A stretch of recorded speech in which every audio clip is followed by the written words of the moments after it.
Mana nggak ada Indonesia gelap itu. Kita akan menyongsong Indonesia bangkit.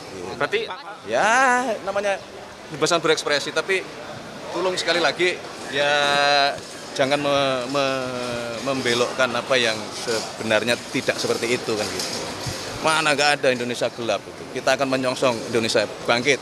berarti ada yang membelokkan ya Pak? Ada yang membelokkan. Kita sebagai bangsa harus optimis gitu, ya. Harus optimis.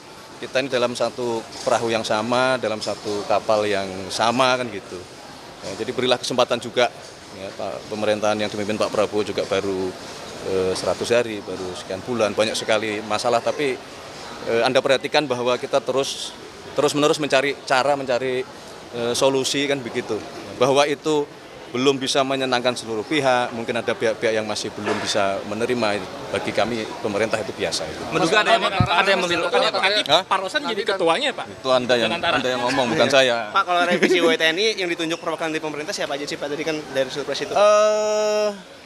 Mestinya adalah Menteri Pertahanan pasti. Oke. Ya, kemudian Menteri Hukum pasti kan gitu. Nah, seperti biasa Pak Mensesnek juga diminta ikut ngawal. Mas, itu kan seperti hari juga ini. Dalam demo nih posisi Pak Seskap nih sempat disinggung-singgung katanya melanggar. Demo terus ini. Udahlah, demo ya menyampaikan pendapat boleh ya, tapi kami lebih senang mengajak secara dialogis gitu loh. Ya, dialogis, konstruktif kan begitu. Kita dulu sama-sama pernah di posisi seperti adik-adik gitu, dan kami paham betul. Nah, tapi yang pasti tolong itu tadi ya, pelajarilah dengan jeli. Ya, jangan menyampaikan sesuatu yang sudah dijelaskan bahwa itu tidak terkena dampak tapi masih Anda demokan. Masalah makan bergizi juga saya mohon maaf kan, saya baca itu 13 tuntutan termasuk masalah makan bergizi ya. Makan bergizi itu saudara pelajari gitu ya. Di negara-negara maju hampir semua sudah sekian ratus tahun. Jerman itu dari kurang lebih tahun 1800-an Anda pelajari sejarah itu. Karena kuncinya memang SDM. Nggak bisa, suatu bangsa itu yang merunning kita semua ini, ya, adik-adik, teman-teman yang bekerja di pers, semua kan SDM. SDM butuh kemampuan ya. Kemampuan itu saintifik, nggak bisa.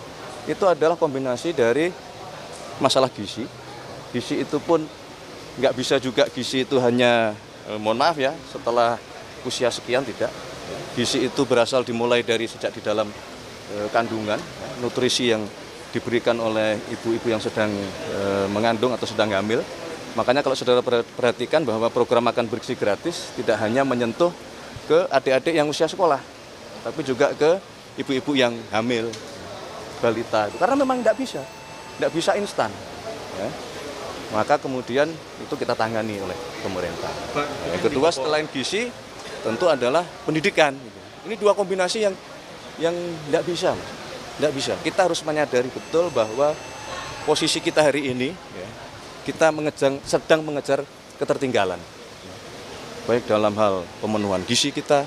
Ya, saudara-saudara kan bisa pelajari ya, berapa persen ya, penduduk Indonesia ini yang lulus sarjana, berapa persen yang lulus SMA, berapa persen yang lulus SMP.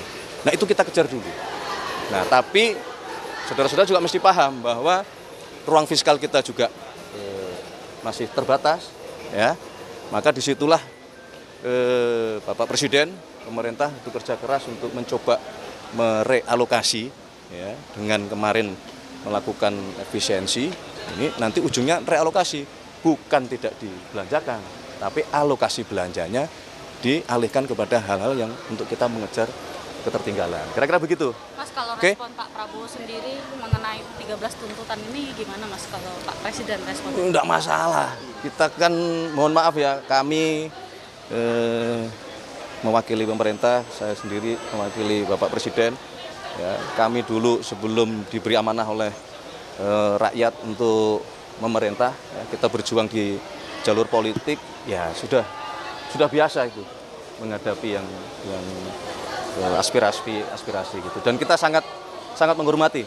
Ya. Sekali lagi aspirasi itu kami terima dengan tangan terbuka. Yang penting adalah semangatnya. Ya, semangatnya harus konstruktif. Ya, kritik dari teman-teman media, kita sangat perlu itu. Ya. Nah, tapi yang konstruktif.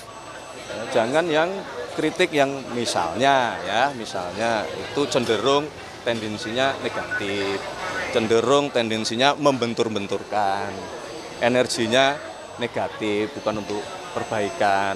Malah mohon maaf, adik-adik, please tolong jangan merusak gitu fasilitas-fasilitas itu. Kita sama-sama pernah seperti adik-adik gitu. Nah, tapi era sudah berubah ya, di tengah konstelasi dunia yang tidak baik-baik saja ya, kita harus saling merapatkan barisan ya, kita harus mawas diri, kita harus hati-hati betul ya, saudara pelajari di beberapa negara saling satu sama lain saling bentrok dan kita tidak membutuhkan itu ya. Untuk membangun bangsa dan negara kita butuh kerjasama, kita butuh bersatu padu, bahwa ada perbedaan pemikiran itu sesuatu yang wajar, bahwa ada perbedaan pandangan sesuatu yang wajar, ada perbedaan politik itu pun sesuatu yang wajar. Saya kira begitu ya. Terima kasih ya. Di Papua Pegunungan kan diprotes Pak sama pelajar di sana, artinya kan memang mereka merasakan pendidikan di sana tuh masih kurang. Nah ini bagaimana Sedang pemerintah kita tangani. meramukan dua-duanya Ya, sedang kita tangani, makanya khusus gininya iya. ya, terima kasih juga. Jadi khusus untuk Papua memang sedang kita tangani khusus ya. Saudara-saudara kita di Papua, kalau kami selalu di pemerintahan menyebutnya menangani Papua harus dengan hati ya, dengan hati, harus dengan rasa sayang, karena tidak bisa kita samakan dengan saudara-saudara kita di tempat lain. Jangan dipelintir. Jangan dibilang nanti kita membedakan, tidak ya, tapi ada kekhususan yang memang kita harus berikan perhatian penuh kan begitu.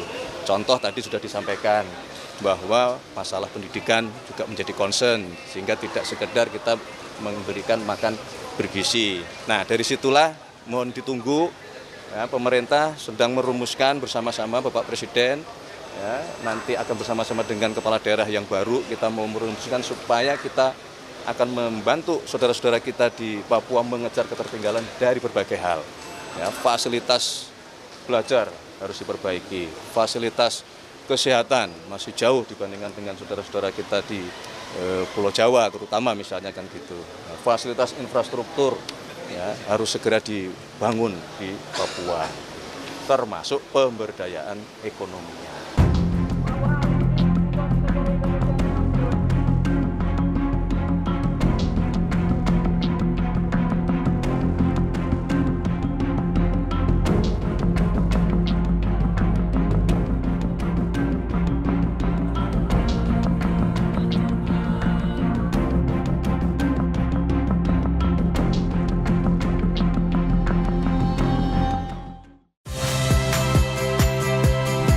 Saya Rahmat Ibrahim.